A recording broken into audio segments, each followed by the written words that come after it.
Boa noite, meu nome é Rafaela Pereira. Eu vou apresentar para vocês o meu projeto de tese intitulado Modelo de Otimização de Carteiras de Investimentos usando o drawdown como medida de perda. Então, aqui o meu projeto ele é uma aplicação de modelos de otimização, né, aplicado a finanças. Então, eu vou apresentar aqui uma breve introdução, alguns conceitos de finanças. Então, a abordagem alternativa para a otimização de carteira, que é o que a gente está estudando nos propósitos, e alguns resultados e considerações finais. Então, compor uma carteira ótima é muito importante para um investidor, né? E também para corporações financeiras. Devido às incertezas econômicas que a gente tem, por exemplo, a pandemia, né, que provocou crises financeiras, também temos questões políticas e questões sociais que afetam diretamente, nas finanças. Então, é importante esse planejamento, né, para trazer seguranças para o investidor, de suas finanças no futuro. Um problema de otimização de carteira, ele tem como objetivo maximizar o retorno e ou minimizar o risco de perda de capital. O retorno geralmente é calculado como a média ponderada dos retornos dos ativos. Já o risco, ele tem algumas medidas de risco. E aqui a gente fala de risco de mercado, porque compor uma carteira envolve vários tipos de risco. Os riscos de mercado são, como exemplo, o desvio padrão, o value at risk, o conditional value at risk, e tem outros, né? Aqui vamos definir que o importante é encontrar a carteira eficiente, que é aquela que apresenta o maior quociente de retorno pelo risco. Um pouco, então, da literatura. A gente tem como precursor dos modelos de otimização de carteira o Markowitz, que tem um modelo dele bem conhecido e que leva o seu nome, que é o modelo de Markowitz. No modelo de Markowitz, ele se preocupa, então, em maximizar o retorno sujeito ao risco, onde o risco ele é a variância.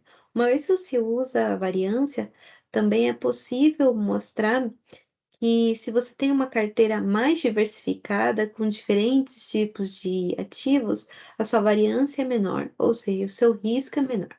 Então, o Markowitz também propõe construir sempre uma carteira diversificada. E também de seus resultados, ele mostra a fronteira eficiente, que é uma curva onde a gente tem vários pontos de diferentes composições de carteiras com os mesmos ativos e aonde é possível obter, então, a carteira mais eficiente, né? Que é aquela que tem o maior retorno pela unidade de risco. É, Na sequência, a gente teve outros modelos que utilizaram outras medidas de risco, como o VaR, o CVaR e o CEDAR, por exemplo. O CVaR ele é uma medida estatística que pode ser aplicado em outras variáveis aleatórias, inclusive ele é até aplicado em outros conceitos fora da área de finanças, né? E o CEDAR, então, ele nada mais é que o CVaR, só que aplicado à variável aleatória drawdown, né? Que também é chamada de função de perda. E ele é conveniente em carteiras de grande volatilidade. Então, como aqui nosso intuito é, de fato, usar esse modelo no final como controle de risco, né? Ter uma medida para o controle da volatilidade também é importante. O objetivo do trabalho é mostrar, então, a modelagem da carteira, um modelo encontrado na literatura e apresentar versões desse modelo, onde eles mostram-se mais eficientes computacionalmente que o modelo encontrado na literatura. Alguns conceitos, então, de finanças para entender aqui o problema, né? Temos os ativos financeiros, que são bens ou direitos que representam um valor específico em determinado tempo e que pode gerar rendimentos ao investidor. Como exemplo, temos ações, títulos públicos, commodities, moedas, e aqui um exemplo simples, então, do ativo dólar, né? Onde ele variou conforme o tempo aqui, e essa variação em porcentagem está aqui do lado, né? Então, tem gente que investe em dólar, por exemplo. dólar comercial. Uma carteira, então vamos definir que uma carteira é um conjunto de M ativos e considerando o valor unitário de cada ativo e no tempo T, como denotado pela letra V, a gente tem que a taxa de retorno do ativo vai ser definida como o valor do ativo nesse tempo T, sobre o valor do ativo no tempo anterior menos um. Então, esse é a taxa de retorno de um ativo.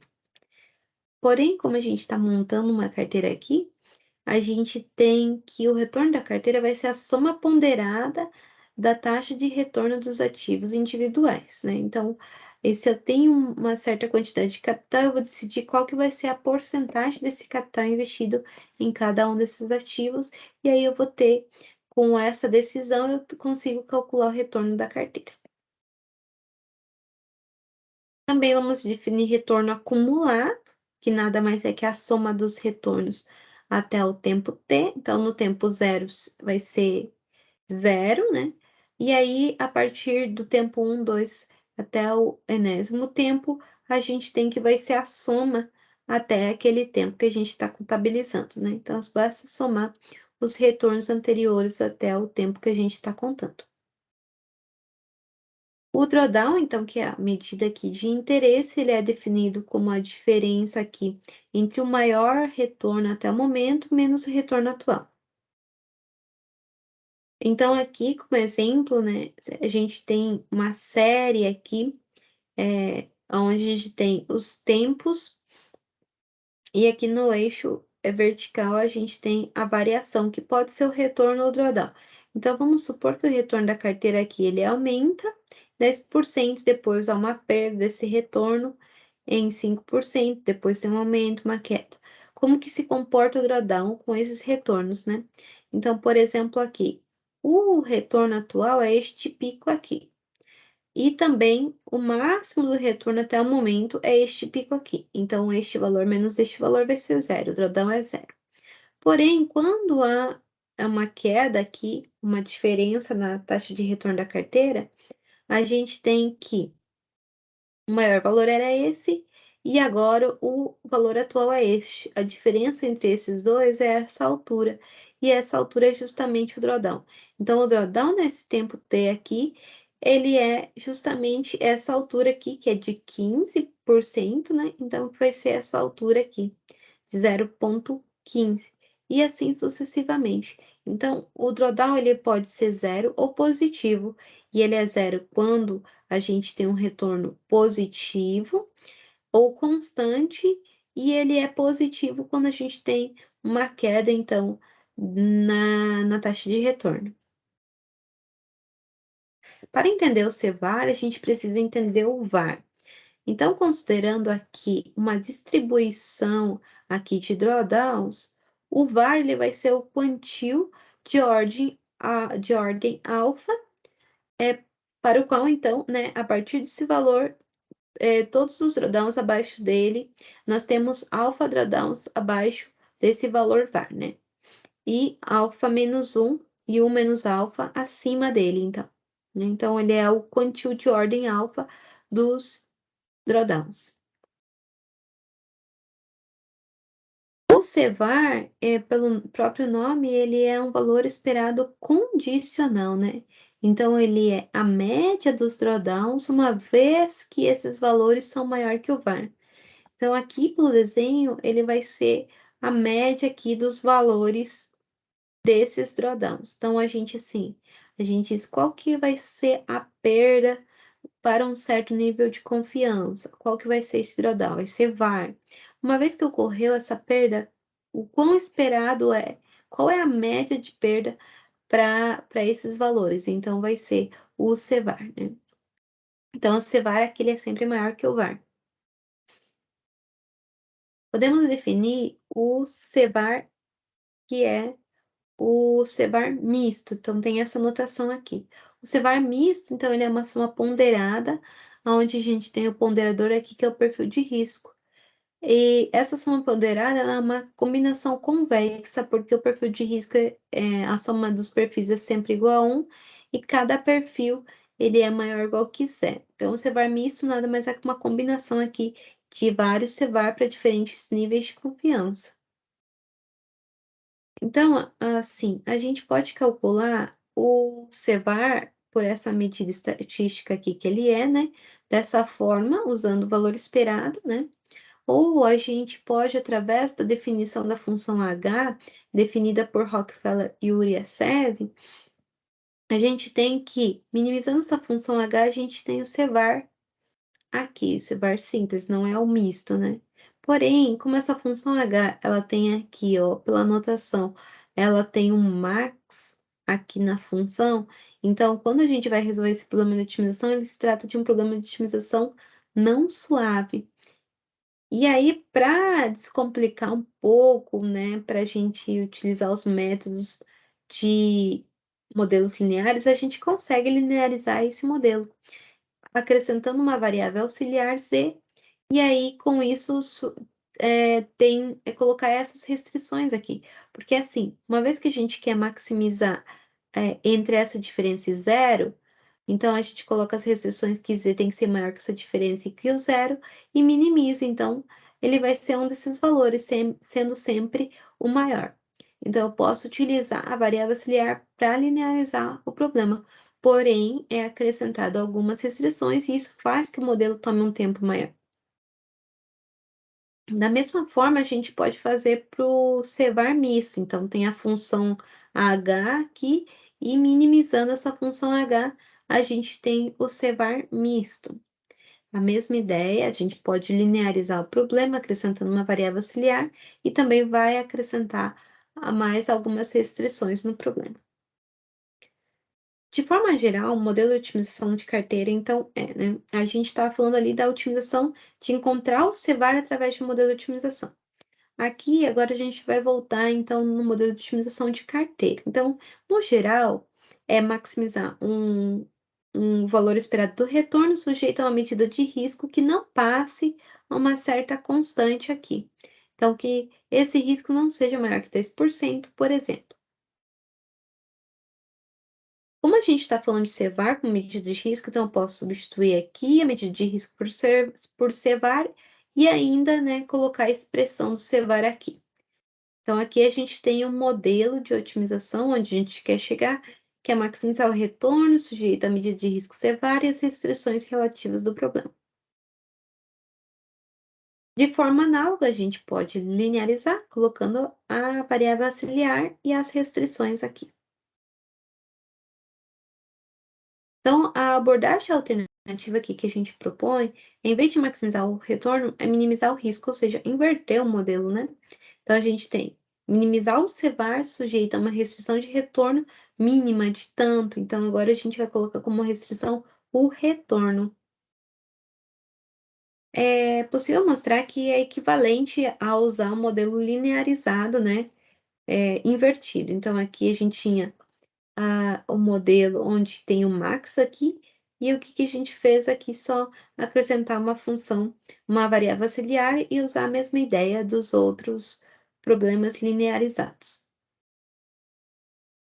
Também é possível mostrar que se você inverter o problema, ele é equivalente ao modelo original, né. Em resumo, então, fica assim: minimizar o CEVAR sujeito a uma restrição de retorno mínima e as outras restrições do problema mesmo. Só que, uma vez que a gente tem a função max aqui, o modelo é não suave. E aí a nossa proposta é usar funções que substituem a função max, e aí a gente vai ter então, um modelo que é suave e também não vamos ter, aquelas outras restrições que podem ajudar na piora do tempo de resolução do modelo. Essas funções, então, são, ah, bem semelhantes à função max graficamente, que a gente observa, ó.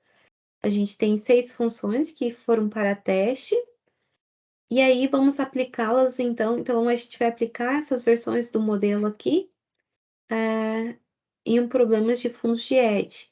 Então, fundos de hedge em finanças, né, o que que é um fundo?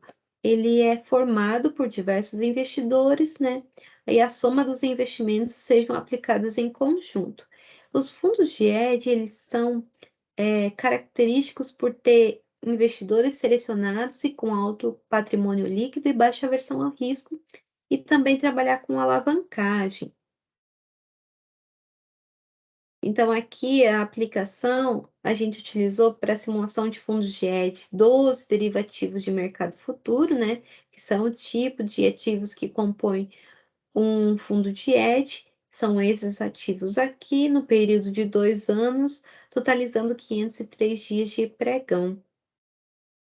Alguns parâmetros também utilizados a priori foram os perfis de risco todos iguais a 1/3, para 3 níveis de confiança, então de 60, 75 e 90, um retorno mínimo de 30%.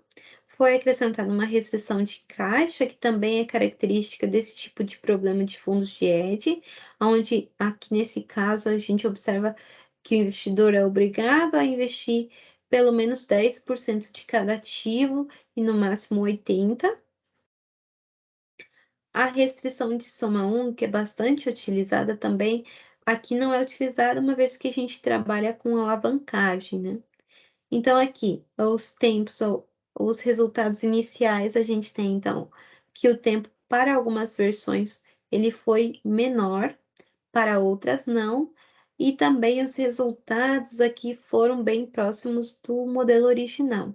Esses são os parâmetros que a gente utilizou, o menor, alguns o menor o quanto possível, e outros como o beta e o rho aqui são inteiros.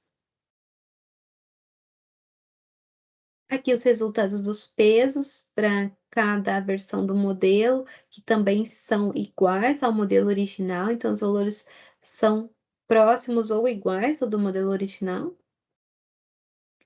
E aqui é um exemplo, aqui o gráfico da série histórica, então, onde mostra aqui que a gente tem um pico maior, né, dos drawdowns. Então, aqui é a variação dos drawdowns, e aqui a gente tem o pico maior. E o interessante é que a gente consegue saber o porquê que teve esse pico, ó, porque foi bem no dia 18/3/2020, e justamente devido aos temores de que as medidas anunciadas por governos e bancos centrais não seriam suficientes para evitar uma recessão global. É, muito interessante. E as considerações finais, então, a gente apresentou aqui um modelo, uma modelagem, então, para fundos de hedge, né, com medida de risco CVaR aplicada na função de perda drawdown. As versões do modelo mostraram ser aceitáveis como substitutos, então, quando você tem um grande volume de dados, né, as diferenças computacionais são bastante significativas, quando é possível fazer essas mudanças, né. O drawdown, ele é importante porque ele mede a volatilidade, então é bom, além de você ter uma medida de risco, você consegue ter essa medida de drawdown para medir essa volatilidade, que é utilizada por corporações financeiras. E o nosso retorno aqui, comparando a taxa de juros base do mercado, ele saiu 5 vezes maior. Porém, né, o nosso modelo ele contém um risco, enquanto que quando você faz um investimento com base na Selic, o risco é quase nulo. E as nossas propostas que a gente está desenvolvendo é aplicar um modelo ativos brasileiros, em períodos de crise e não crises, e melhorar a eficiência ainda do modelo, acrescentar outras informações necessárias no modelo, e além dessas outras, propostas aqui que a gente está estudando. Eu agradeço então à universidade, ao programa de pós-graduação em métodos numéricos em engenharia, pela oportunidade de estar apresentando meu projeto de tese. E essas são as minhas referências. Obrigada.